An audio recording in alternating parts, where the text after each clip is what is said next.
Hello everyone, welcome to our YouTube channel RPSC bio academy. हम जो chapter discuss कर रहे थे वो था डाइजेस्टिव सिस्टम। हमने आज बात करनी थी एसिमिलेशन के बारे में।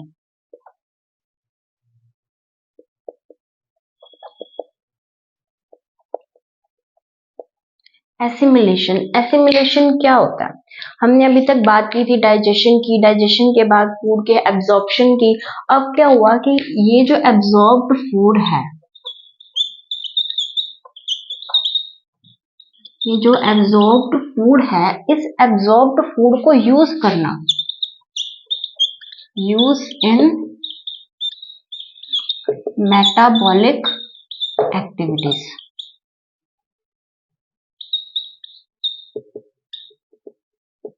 यानी हमारा एब्जॉर्ब्ड फूड को अब यूज करना। हमने फूड खाया भी किस लिए था? ताकि हम अपनी एनर्जी को यूज कर सके, हम एनर्जी को बना सके उस एनर्जी से हम एक्टिविटीज कर सके।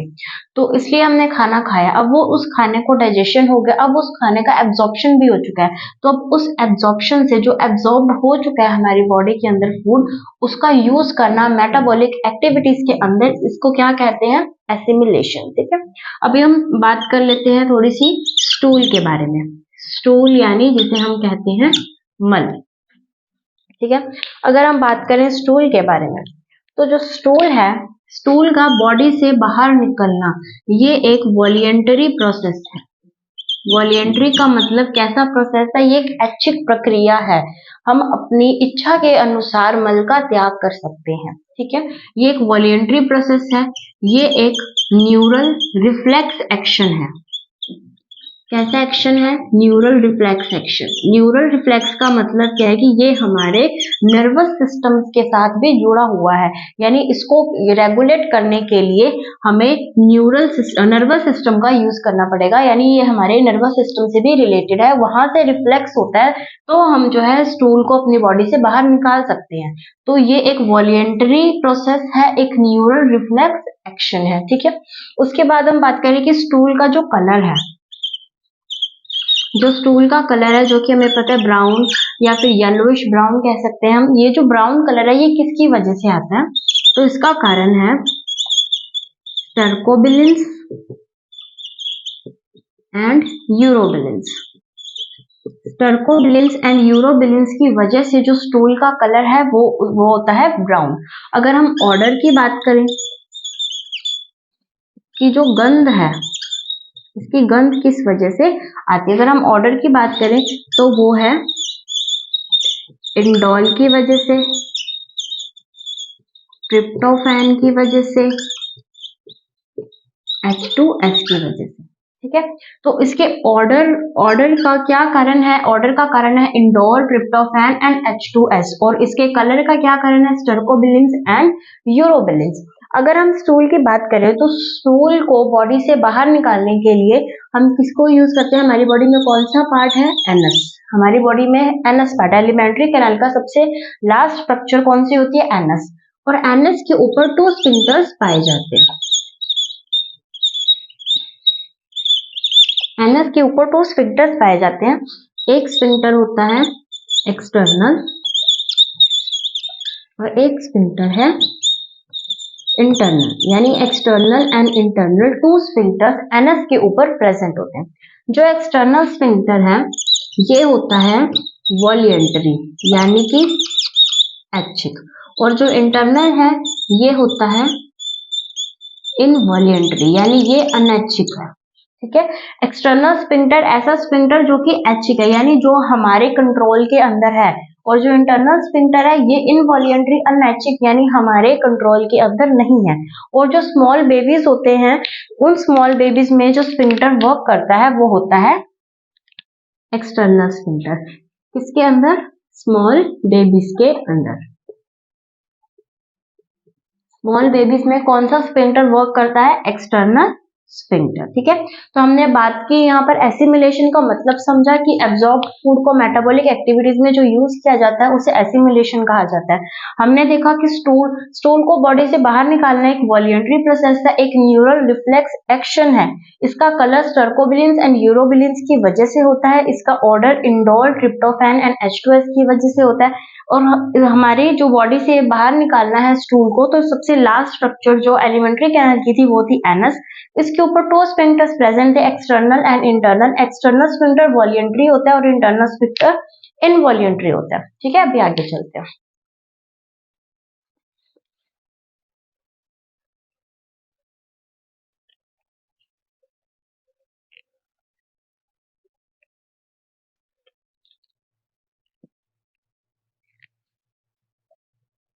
अभी हम देखते हैं डिसऑर्डर्स। जो हमारे डाइजेस्टिव सिस्टम से रिलेटेड डिसऑर्डर्स है, अभी हम उनके बारे में डिस्कस करेंगे। सबसे पहला जॉन्डिस। जॉन्डिस क्या है? जॉन्डिस जिसको हम हमारी नॉर्मल लैंग्वेज में क्या बोलते हैं? पीलिया। हमें पता है जॉन्डिस के अंदर क्या होता है, हमारे नेल्स जो है वो येलो हो जाते हैं, हमारी आईज जो है वो येलो हो जाती हैं। और ये किस वजह से होता है? ये येलोइश कलर आता है बाइल पिगमेंट्स की वजह से। बाइल पिगमेंट्स की वजह से हमारे बॉडी के डिफरेंट पार्ट्स जो है वो येलोइश कलर के होते हैं, और इस प्रोसेस को क्या बोला जाता है, सॉरी, इस डिसऑर्डर को क्या बोला जाता है? जॉन्डिस। ठीक है, सेकेंड है इंडाइजेशन। इनडाइजेशन का मतलब है कि जो फूड का डाइजेशन है वो प्रॉपर वे में नहीं हो रहा। फूड डाइजेशन जो है वो प्रॉपरली नहीं हो पा रहा है, इसे बोला जाता है इनडाइजेशन। ठीक है, इसके अंदर क्या होता है? ये होता क्यों है? क्योंकि स्पाइसी फूड अगर हम ज्यादा खा ले, अगर हम स्पाइसी फूड रेगुलर बेसिस पे खाने लग जाएं तो हमें इनडाइजेशन की प्रॉब्लम हो जाती है।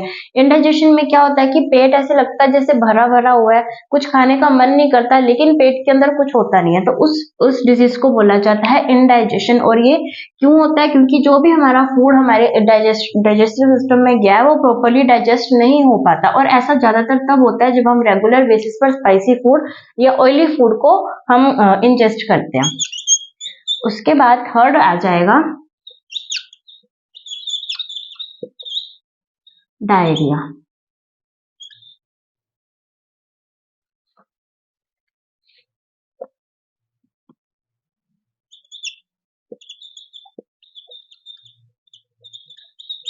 थर्ड आ जाएगा डायरिया। डायरिया क्या होता है? डायरिया के अंदर होता है एबनॉर्मल मूवमेंट।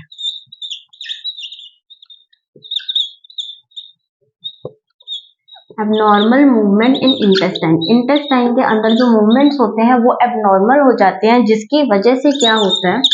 जिसकी वजह से जो फूड का एब्जॉर्प्शन होना है उस फूड का एब्जॉर्प्शन कम हो जाता है। इस फूड के एब्जॉर्प्शन के कम होने से क्या होगा कि जो स्टूल है, स्टूल की जो अमाउंट है यानी स्टूल की जो मात्रा है, एक तो वो बढ़ जाएगी, और जो स्टूल का टेक्सचर है वो चेंज हो जाएगा। यानी कि स्टूल का जो टेक्सचर है वो बहुत ही थिन यानी पतला हो जाएगा, टेक्सचर चेंज हो जाएगा। स्टूल का टेक्सचर चेंज हो जाएगा, स्टूल की अमाउंट चेंज हो जाएगी। एक एबनॉर्मल मूवमेंट होती है इंटेस्टाइन में, जिसकी वजह से डायरिया हमें कॉज हो जाता है, जिसकी वजह से हमारे जो फूड का डाइजेशन हो रहा है उसके बाद जो एब्जॉर्प्शन होगा उस एब्जॉर्प्शन में कमी आ जाएगी, और इसे क्या बोला जाता है? डायरिया। ठीक है, उसके बाद हम बात करते हैं कॉन्स्टिपेशन की। कॉन्स्टिपेशन डायरिया का एकदम उल्टा है। क्यों? क्योंकि यहाँ पर भी एक तो एबनॉर्मल मूवमेंट तो होगी, एबनॉर्मल मूवमेंट तो यहाँ पर भी होगी। उसके अलावा अगर हम बात करें तो यहाँ पर जो एब्जॉर्प्शन है उसकी अमाउंट बढ़ जाएगी। वहां पर एब्जॉर्प्शन कम हो रहा था, यहाँ पर एब्जॉर्प्शन जो है वो ज्यादा हो जाएगा, जिसकी वजह से जो स्टूल है, स्टूल जो है वो स्टक हो जाएगा कहाँ पर? इन रेक्टम। स्टूल जो है वो एनएस में नहीं आ पाएगा, वो रेक्टम में स्टक हो जाएगा, जिसकी वजह से कॉन्स्टिपेशन हो जाता है, यानी कि हमारी जो स्टूल है उसका बॉडी से बाहर निकलना मुश्किल हो जाता है, तो इसे बोला जाता है कॉन्स्टिपेशन। डायरिया एंड कॉन्स्टिपेशन एक दूसरे के बिल्कुल रिवर्स है, यहाँ पर एब्जॉर्प्शन कम था लेकिन कॉन्स्टिपेशन में एब्जॉर्प्शन ज्यादा हो जाता है। ठीक है, हमने देखा जॉन्डिस, इंडाइजेशन, डायरिया, कॉन्स्टिपेशन। अभी हम आगे चलते हैं।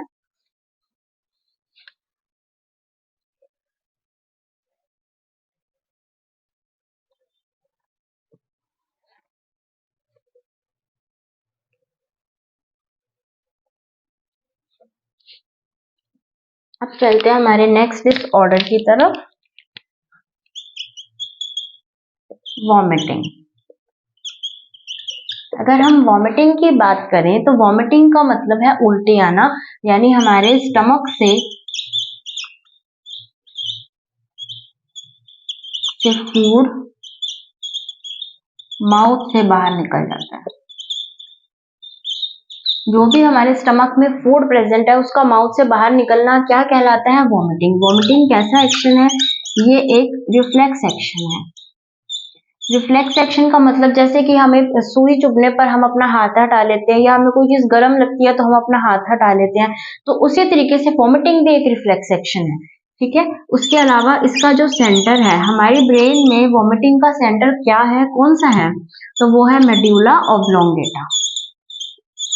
वॉमिटिंग का सेंटर हमारे ब्रेन में है मेड्यूला ऑब्लोंगेटा। ठीक है, उसके बाद अगर हम बात करें तो आएंगे प्रोटीन डेफिशिएंसी वाले डिसऑर्डर्स। बच्चों के अंदर जो प्रोटीन डेफिशिएंसी से डिसऑर्डर्स होते हैं वो दो तरीके के होते हैं। पहला आएगा क्वाशियोर, सेकंड होगा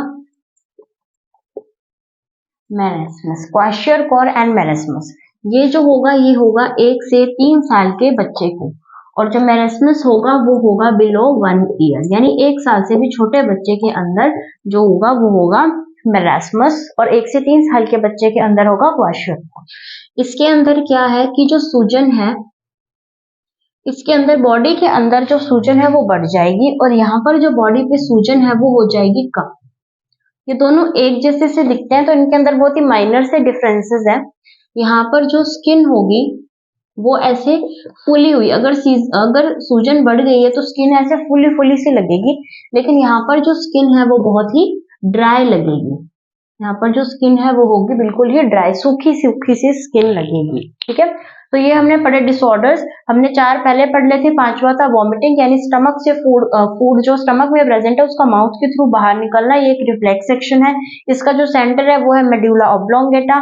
प्रोटीन डेफिशिएंसी से 2 डिसऑर्डर्स होते हैं, एक है क्वाशियोर, एक है मेरेस्मस। क्वाशियोर 1 से 3 साल के बच्चे में होता है, मेरेस्मस 1 साल से छोटे बच्चे में होता है। इसके अंदर सूजन ज्यादा होती है, उसमें सूजन कम होती है, इसमें स्किन जो होती है वैसे फुली फुली होती है, और इसके अंदर जो स्किन होती है वो होती है ड्राई। ठीक है, अभी हम चलते हैं हमारे नेक्स्ट टॉपिक की तरफ।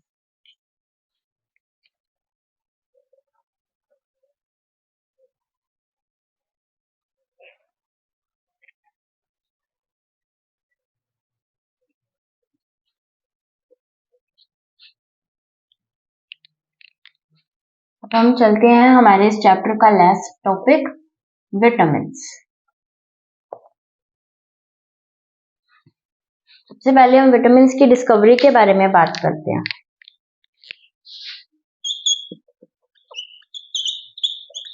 विटामिन की जो डिस्कवरी है वो की थी लोनिन ने। अगर लोनिन का नाम ऑप्शन में ना हो तो हम जा सकते हैं हॉपकिंस की तरफ। ठीक है, हॉपकिंस की तरफ। इसका जो नेम दिया था विटामिन यानी व्हाइट अमीन्स, इसका जो नेम दिया था वो किसने दिया था? वो दिया था फंक ने। इसका नेम दिया था फंक ने, इसकी डिस्कवरी की थी लोनिन ने। अगर लोनिन ऑप्शन में ना हो तो हम जा सकते हैं हॉपकिंस के साथ। ठीक है, तो अब हम थोड़ा सा विटामिन के बारे में पढ़ते हैं कि विटामिन होते क्या हैं। विटामिन एक ऑर्गेनिक सब्सटेंसेस है। कैसे सब्सटेंसेस हैं? ये एक ऑर्गेनिक सब्सटेंसेस है। ठीक है, इन ऑर्गेनिक सब्सटेंसेस जो हैं ये हमारे बॉडी के अंदर नहीं पाए जाते, not found in our body, हमारी बॉडी के अंदर ये प्रेजेंट नहीं होते, ठीक है। हम इनको इनटेक करते हैं, हम इनको लेते हैं। इनटेक किसके साथ लेंगे? विद फूड, खाने के साथ हम इनका इनटेक करते हैं। और ये बहुत ही नेसेसरी, बहुत ही जरूरत, हमें इनकी बहुत जरूरत है हमारी बॉडी के अंदर। तो ये हमारे बॉडी के अंदर नहीं पाए जाते, इसलिए हमें इसको इनटेक करना पड़ता है। किसके साथ? फूड के साथ। इनका जो डाइजेशन है वो नहीं हो पाता, नो डाइजेशन, इसके अंदर कोई भी डाइजेशन नहीं हो पाता विटामिन्स का। अगर हम विटामिन्स की बात करें तो इनको डायरेक्टली एब्जॉर्ब किया जाता है। हमने इस बारे में बात भी की थी कि जो वाटर सोल्यूबल है उनको तो पैसिवली एब्जॉर्ब किया जाएगा, जो फैट सोल्यूबल विटामिन्स है उनको फैट के साथ ही एब्जॉर्ब किया जाएगा। तो इनको डायरेक्टली एब्जॉर्ब किया जाता है, इनका डाइजेशन नहीं होता, इनको फूड के साथ लिया जाता है, हमारी बॉडी के अंदर प्रेजेंट नहीं होते। ऑर्गेनिक सब्सटेंसेस हैं ये हेल्प करते हैं हमारी बॉडी की मेटाबॉलिक एक्टिविटीज में।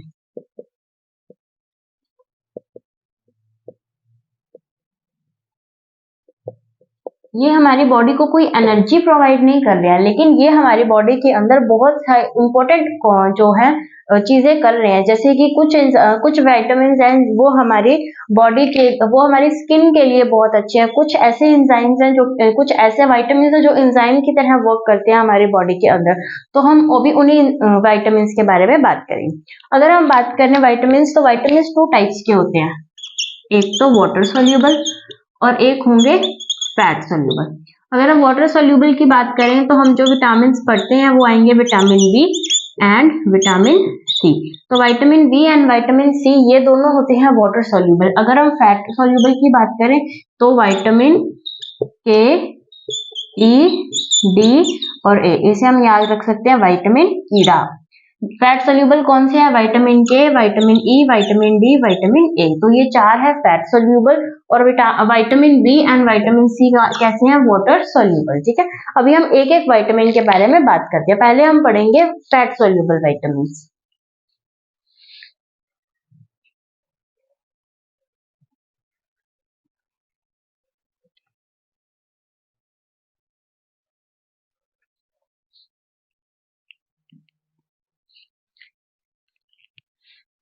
सबसे पहले हम बात करेंगे फैट सॉल्युबल विटामिन्स के बारे में। इसके अंदर भी जो फर्स्ट विटामिन की हम बात करेंगे वो होगा विटामिन ए। विटामिन ए, सबसे पहले हम बात करते हैं विटामिन ए। विटामिन ए का जो नाम है वो है रोडोप्सिन। इन सबके कुछ केमिकल नेम्स हैं जो हमें पता होने चाहिए। यहाँ से भी सीधा क्वेश्चन आ जाता है कि विटामिन ए का क्या नाम है? विटामिन ए का नाम है रोडोप्सिन। विटामिन ए को और क्या बोला जाता है? एंटी इन्फ्लामेटरी विटामिन, यानी कि संक्रमण रोधी विटामिन। किसको बोला जाता है? विटामिन ए को संक्रमण रोधी विटामिन ए होता है, ठीक है। उसके अलावा हम इसे बोल सकते हैं एंटी जीरोफ्थैल्मिक,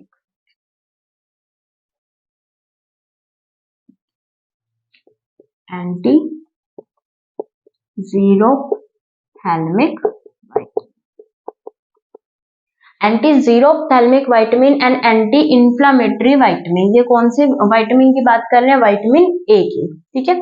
उसके अलावा इसका क्या काम है? ये करेगा सिंथेसिस, यानी फॉर्मेशन किसकी?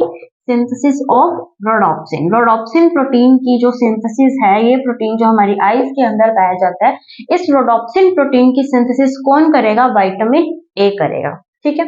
विटामिन ए के लिए अगर हम जो सबसे स्पेशल बात है कि अगर हम बात करें गोल्डन राइस, जो गोल्डन राइस है ये कैसे हैं? ये है जेनेटिकली मॉडिफाइड प्लांट, यानी बायोटेक्नोलॉजी से गोल्डन राइस जो है वो बायोटेक्नोलॉजी से ऐसा एक राइस का प्लांट बनाया गया जिसके अंदर बहुत ही अच्छी अमाउंट में क्या प्रेजेंट है, विटामिन ए, उसके साथ साथ इसके अंदर कार्ब्स भी बहुत अच्छी अमाउंट में है।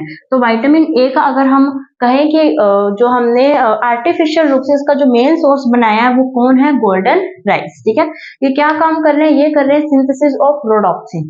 ये एक anti inflammatory anti xerophthalmic vitamin. अगर हम देखें कि विटामिन ए हमें कहाँ मिलेगा, तो हम कह सकते हैं कि जितनी भी येलो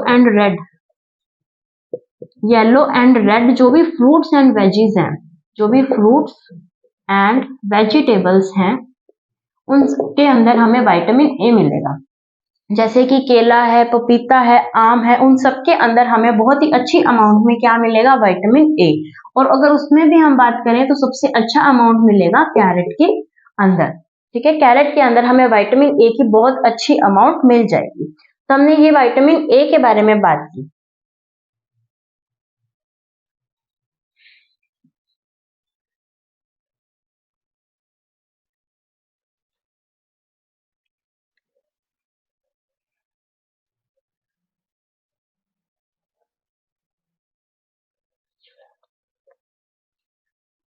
ठीक है, अगर अब हम आगे चलते हैं कि विटामिन ए के और कौन कौन से काम है।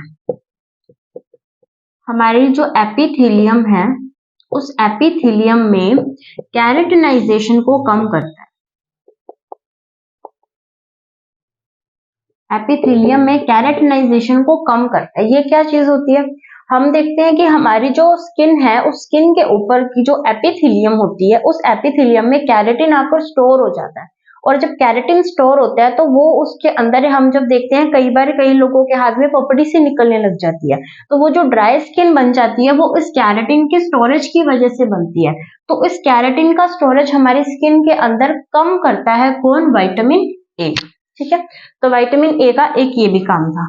उसके अलावा हम बात करें कि जो सिट्रस फ्रूट्स होते हैं, सिट्रस फ्रूट्स जैसे कि नींबू संतरा, माल्टा, किन्नू, ये सारे सिट्रस फ्रूट्स हैं। इन सिट्रस फ्रूट्स के अंदर विटामिन ए बिल्कुल भी नहीं पाया जाता। बिल्कुल स्मॉल अमाउंट में भी विटामिन ए नहीं प्रेजेंट होता सिट्रस फ्रूट्स के अंदर। ठीक है, अगर हम बात करें विटामिन ए की अगर डेफिशिएंसी हो जाए तो क्या हो सकता है, तो विटामिन ए की अगर हम बात करें डेफिशिएंसी, विटामिन ए की डेफिशिएंसी से हो सकता है नाइट ब्लाइंडनेस। नाइट ब्लाइंडनेस जिसे क्या बोला जाता है, रतौंधी, यानी रात को दिखना बंद हो जाता है, नाइट ब्लाइंडनेस। और दूसरा जीरोफ्थैल्मिया। जीरोफ्थैल्मिया क्या है कि इसके अंदर हो जाता है कैरेटिनाइजेशन ऑफ कॉर्निया। हमारी आई के अंदर जो स्ट्रक्चर पाई जाती है कॉर्निया, उस कॉर्निया में कैरेटिनाइजेशन हो जाता है, उसे बोला जाता है जीरोफ्थैल्मिया। और ये क्यों होता है, ये होता है विटामिन ई की कमी से। ठीक है, तो हमने क्या पढ़ा विटामिन ए में कि इसके प्रेजेंस में जो एपिथेलियम में कैरेटिनाइजेशन है वो कम होता है। सिट्रस फ्रूट्स में विटामिन ए बिल्कुल प्रेजेंट नहीं होता, उसकी डेफिशिएंसी से नाइट ब्लाइंडनेस हो सकती है एंड जीरोफ्थैल्मिया हो सकता है। अब हम चलते हैं हमारे नेक्स्ट विटामिन की ओर।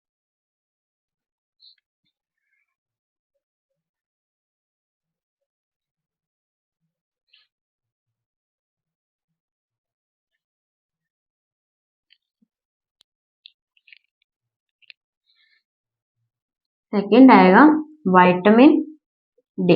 विटामिन डी को क्या बोला जाता है, विटामिन डी का जो नेम है वो होगा कैल्सीफिरॉल। कैल्सीफिरॉल विटामिन डी का जो केमिकल नेम है। उसके अलावा हम बात करें इसे क्या बोला जाता है, इसे बोला जाता है सनशाइन विटामिन। ये एक हार्मोन भी है। इसे ये वर्क करता है किस तरीके से, हार्मोन की तरह से। तो ऐसा कौन सा विटामिन है जो हार्मोन की तरह वर्क करता है, विटामिन डी। ऐसा कौन सा हार्मोन है जिसे सनशाइन बोला जाता है, विटामिन डी। ठीक है, उसके अलावा ये एक anti रिकेट hormone, anti रिकेट vitamin B है। इसे क्या बोला जाता है, एंटी रिकेट। ये इसके सब नेम्स हैं जो कि यहाँ से सीधा सीधा क्वेश्चन पूछे जाते हैं। ठीक है, उसके बाद हम बात करें कि हमने इसको हार्मोन बोला, हमने इसको एंटी रिकेट बोला, सनशाइन बोला, ऐसा क्यों? क्योंकि सनलाइट में ये हमारी बॉडी में सिंथेसाइज्ड होता है। सनलाइट में इसका क्या होता है, सिंथेसिस हमारी बॉडी के अंदर, ठीक है। इसका और क्या काम है, हमारे टीथ एंड बोन्स को स्ट्रॉन्ग करना। टीथ एंड बोन्स को स्ट्रॉन्ग करने का काम भी कौन करता है, विटामिन डी, ठीक है। उसके अलावा जो हमारी इंटेस्टाइन के अंदर कैल्शियम एंड फॉस्फोरस का जो एब्जॉर्प्शन है ये वो भी बढ़ा देगा। ये सारी बातें एक दूसरे से बिल्कुल रिलेटेड है, क्योंकि अगर हमें टीथ एंड बोन्स को स्ट्रॉन्ग करना है तो teeth and bones calcium and phosphorus के ही तो बने हैं, तो हमें इसका एब्जॉर्प्शन ज्यादा करवाना पड़ेगा। तो ये क्या करता है, कैल्शियम एंड फॉस्फोरस का एब्जॉर्प्शन ज्यादा करवाता है, कहाँ से, इंटेस्टाइन से। तो ये काम किसका हो गया, विटामिन डी का। विटामिन डी को सनशाइन हार्मोन बोला जाता है, क्योंकि सनलाइट में इसका फॉर्मेशन हमारी बॉडी में होता है सनलाइट में, इसे हार्मोन कहा जाता है। हार्मोन को अगर हम मेनली देखें तो हार्मोन हम उसे कहते हैं जो बने तो कहीं और काम कहीं और करे, यानी उसका टारगेट साइड और उसकी फॉर्मेशन साइड अलग अलग होती है। तो उसको हमने हार्मोन इसलिए कहा क्योंकि ये बना तो सनलाइट में, सिंथेसिस बना कहाँ पर, ये बना हमारी स्किन के अंदर, हमारी स्किन के अंदर तो बना, लेकिन इसका जो काम था वो कहाँ था, वो था टीथ एंड बोन्स को स्ट्रॉन्ग करना, ठीक है। तो उसका बनना कहीं और इसका टारगेट ऑर्गन तक पहुंचकर काम करना, इस वजह से हमने इसको क्या बोला, एंटी हार्मोन। और हमने इसे क्या बोला, एंटी रिकेट। एंटी रिकेट इसलिए बोला क्योंकि अगर इसकी डेफिशिएंसी हो जाए, विटामिन डी की अगर डेफिशिएंसी हो जाए, अगर बच्चों में हो जाए तो ये कॉज करेगा रिकेट्स। रिकेट्स के अंदर क्या होती है कि वीक बोन्स हो जाती है बच्चों की। अगर एडल्ट के अंदर कॉज करे तो हम इसे बोलेंगे ओस्टियोमेलेशिया। ओस्टियोमेलेशिया, इसके अंदर क्या हो जाती है, सॉफ्ट बोन्स, किसकी, एडल्ट्स की। तो ये तो होगा चाइल्ड के अंदर अगर हो जाए, और अगर एडल्ट के अंदर हो जाए तो इसे बोलने जाएंगे ओस्टियोमेलेशिया। चाइल्ड के अंदर इसे बोलेंगे रिकेट्स। इसके अंदर क्या होती है, बोन्स बहुत ही वीक एंड फ्रेजाइल हो जाती हैं। इसके अंदर विटामिन डी का हमने जो नाम दिया था वो था कैल्सीफेरॉल। इसे सनशाइन विटामिन भी कहा जाता है, इसे हार्मोन भी कहा जाता है, इसे एंटी रिकेट विटामिन भी कहा जाता है। सनलाइट में इसका सिंथेसिस होता है स्किन के अंदर। टीथ एंड बोन्स को ये स्ट्रॉन्ग बनाता है। टीथ और बोन्स बनने किसके होते हैं, कैल्शियम एंड फॉस्फोरस के, तो उनका जो एब्जॉर्प्शन है वो उसको बढ़ाएगा इंटेस्टाइन से। इसकी डेफिशिएंसी से रिकेट्स हो सकता है या वीक बोन्स बन सकती हैं। रिकेट्स हो सकता है जिसके अंदर क्या होती है, वीक बोन्स, और ये चाइल्ड के अंदर होता है। अगर इसकी डेफिशिएंसी एडल्ट के अंदर हो जाए तो क्या बनेगा, ओस्टियोमेलेशिया, यानी सॉफ्ट बोन्स का बनना एडल्ट में, ठीक है। उसके बाद हम डिस्कस करते हैं इसका सिंथेसिस। डिहाइड्रोकोलेस्टेरॉल, डिहाइड्रोकोलेस्टेरॉल प्लस आर्जोस्टेरॉल। डिहाइड्रोकोलेस्टेरॉल एंड आर्जोस्टेरॉल, अगर ये दोनों हमारी बॉडी में मिल जाएं, कहां पर, सनलाइट में, सनलाइट में, और होगा कहां पर, ये होगा स्किन के अंदर, क्या बनेगा, विटामिन डी। हमारी बॉडी में विटामिन डी की फॉर्मेशन किससे होती है, अगर हम इसके सबस्ट्रेट्स की बात करें या हम बात करें कि इस रिएक्शन के रिएक्टेंट्स क्या होंगे, तो डिहाइड्रोकोलेस्टेरॉल एंड आर्जोस्टेरॉल, इन दोनों के मिलने से विटामिन डी की फॉर्मेशन हमारी स्किन के अंदर होती है, ठीक है। अभी हम चलते हैं नेक्स्ट विटामिन की तरफ।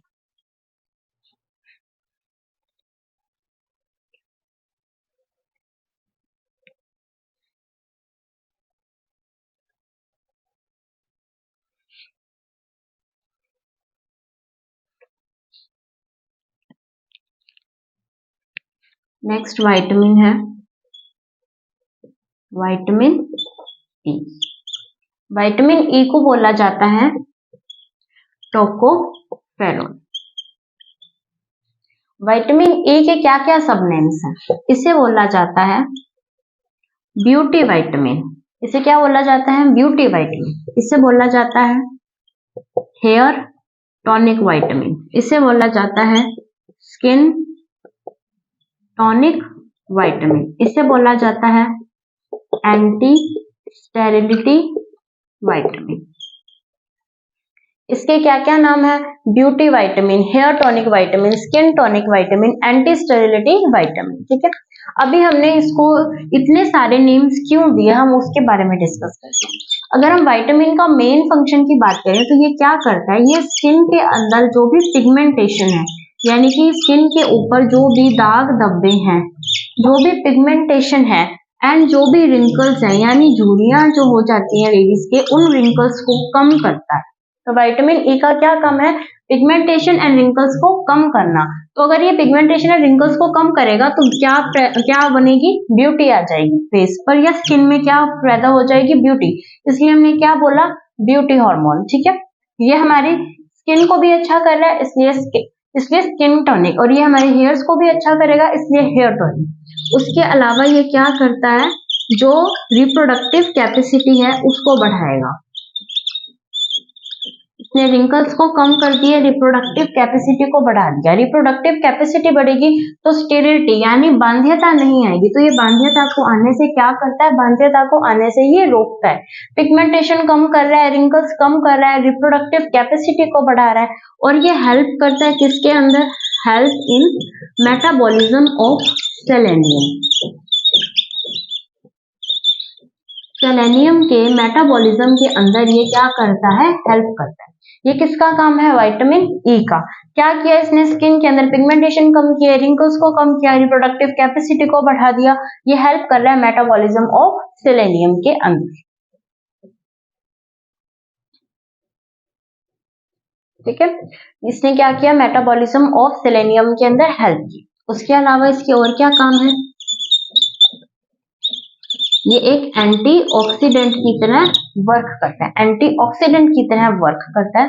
ये हेल्प करता है in the formation of sperm and ovum. Sperm and ovum की जो डी फॉर्मेशन होती है, ओवम एंड स्पर्म की फॉर्मेशन के टाइम पे जब हमने पढ़ा था ये एंडोक्राइन सिस्टम में भी, तब भी ये बात हुई थी कि ओवम एंड स्पर्म की जब भी फॉर्मेशन होगी तो उसके अंदर vitamin A and vitamin E की जरूरत होगी, और उसके अंदर भी अगर हम स्पेसिफिकली बात करें तो विटामिन ई की जरूरत होगी ओवम एंड स्पर्म की फॉर्मेशन के लिए। ठीक है, और क्या काम करेगा विटामिन ई, देखते हैं हम।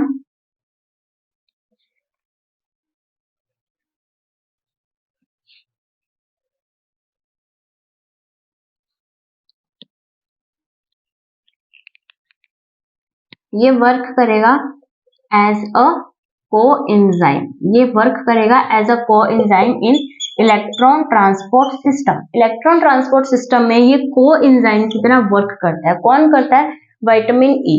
और ये क्या करेगा, ये हेल्प करेगा formation of RBC, formation of WBC. RBC और डब्ल्यूबीसी की फॉर्मेशन के अंदर भी हेल्प करेगा। ये एज अ कोएंजाइम वर्क करेगा इलेक्ट्रॉन ट्रांसपोर्ट सिस्टम में। इसे ब्यूटी हार्मोन कहा जाता है, ब्यूटी विटामिन कहा जाता है, हेयर टॉनिक विटामिन कहा जाता है, स्किन टॉनिक विटामिन कहा जाता है, और एंटी स्टेरिलिटी विटामिन कहा जाता है। अगर हम बात करें डेफिशिएंसी की, तो इसकी डेफिशिएंसी से क्या हो सकता है, तो अगर हम इसके कैरेक्टर से ही निकालें तो सबसे पहली डेफिशिएंसी से क्या हो सकता है, इसके अंदर आ सकती है sterility. Second, muscular dystrophy, muscular dystrophy आ सकती है। इसके अंदर क्या आ सकती है, स्टेरिलिटी आ सकती है। ठीक है, इसके अंदर हमने इसको एंटी स्टेरिलिटी विटामिन कहा, तो अगर इसकी कमी होगी तो क्या आएगी, स्टेरिलिटी। इसको और क्या नाम दिया हमने, सॉरी, सेकेंड डेफिशिएंसी क्या है, मस्कुलर डिस्ट्रोफी। अब हम चलते हैं आगे।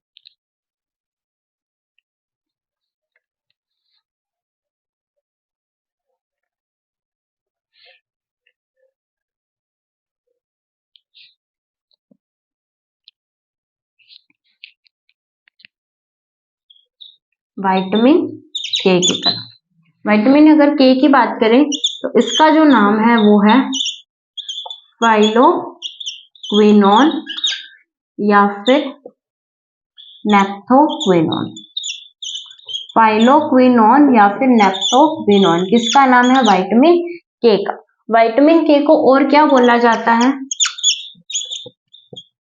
Anti हीमोराइजिक vitamin. एंटी हीमोराइजिक विटामिन किसे बोला जाता है, विटामिन के को। क्यों बोला जाता है, क्योंकि ये हेल्प करता है ब्लड क्लॉटिंग में। ब्लड क्लॉटिंग में ये क्या करता है, हेल्प करता है। ये हेल्प करता है सिंथेसिस ऑफ प्रोथ्रोम्बिन।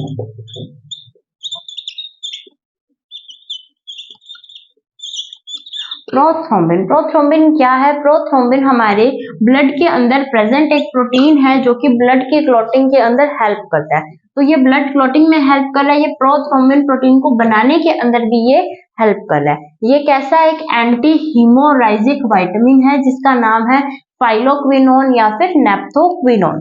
ये है हमारा विटामिन के। उसके बाद हम बात करें विटामिन के, अगर इसकी डेफिशिएंसी हो जाए तो क्या हो सकता है?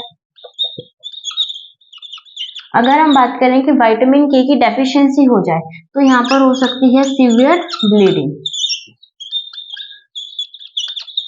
सीवियर ब्लीडिंग, और यहाँ पर जो ब्लड का क्लॉट है वो नहीं बनेगा। ब्लड का क्लॉट यहाँ पर नहीं बनेगा, यहाँ पर सीवियर ब्लीडिंग हो जाएगी विटामिन के की वजह से, विटामिन के की कमी से बन जाएगा ये।